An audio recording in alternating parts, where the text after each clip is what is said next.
पाठ क्रमांक 19 घरातील वस्तू।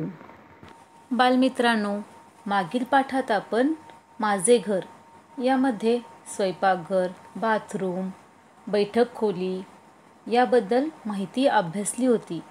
त्याचबरोबर स्वयंपाकघरात, बैठक खोलीमध्ये कोणकोणत्या वस्तूंचा वापर केला जातो हे देखील पाहिले होते व सौर बंब म्हणजे काय व त्याचा उपयोग कशासाठी केला जातो हे पण मागील पाठात आपण अभ्यासलं होतं।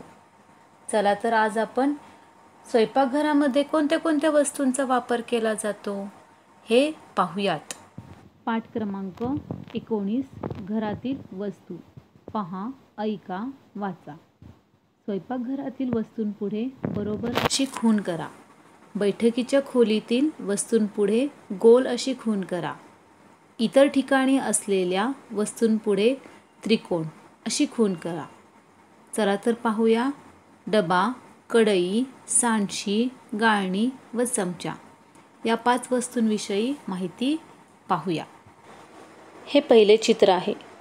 या चित्रात तुम्हाला काय दिसते बरं? तर हा आहे डबा। पहा मुलांनो, डब्याचा आकार कसा आहे? मुलांनो, डबा हा जमिनीवर व्यवस्थित ठेवता यावा म्हणून त्याचा खालील भाग हा सपाट असतो व त्याचा वरील भाग हा गोलाकार असतो, म्हणूनच त्याचे झाकणही गोल असते। पण मुलांनो, काही डबे हे गोल तर काही डबे हे चौकोनी आयताकार असतात। त्याचबरोबर काही आकाराने लहान असतात तर काही आकाराने मोठे असतात। त्याचबरोबर मुलांनो, डबा हा स्टील, हिंडालियम किंवा पत्रा या धातूपासून बनलेले असतात। या चित्रामधील हा डबा हा स्टील या धातूचा बनलेला आहे। तर मुलांनो, या डब्याचा वापर हा स्वयंपाकघरात छान छान पदार्थ, सामान ठेवण्यासाठी केला जातो। त्याचबरोबर डब्यामधील आतील पदार्थात धूळ, घाण जाऊ नये म्हणून त्यावर झाकण असते। चला तर आता आपण पुढील चित्र पाहूया।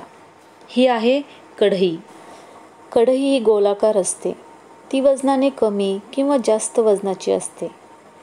कढईचा आतील भाग हा खोलगट आकाराचा असतो आणि पहा मुलांनो, चित्रातील कढईला 2 कान देखील आहे। काही कढई ही स्टीलची किंवा लोखंडाची सुद्धा असते।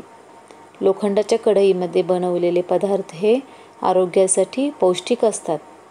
या कढईमध्ये तुमची आई तुमच्या आवडीचे छान छान पदार्थ, भाज्या बनवत असते, हो की नाही? हे पुढील चित्र आहे। ही आहे सांडशी। सांडशी म्हणजे काय?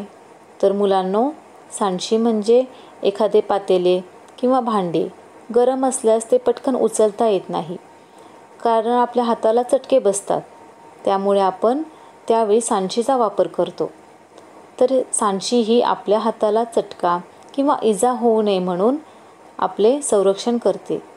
गरम वस्तू गॅसवरून सांडशीच्या साहाय्याने खाली उतरविले जाते। हे पुढील चित्र आहे। ही आहे गाळणी। हे तर तुम्हा सर्वांना माहीतच आहे। तर मुलांनो, गाळणी ही वजनाने हलकी असते।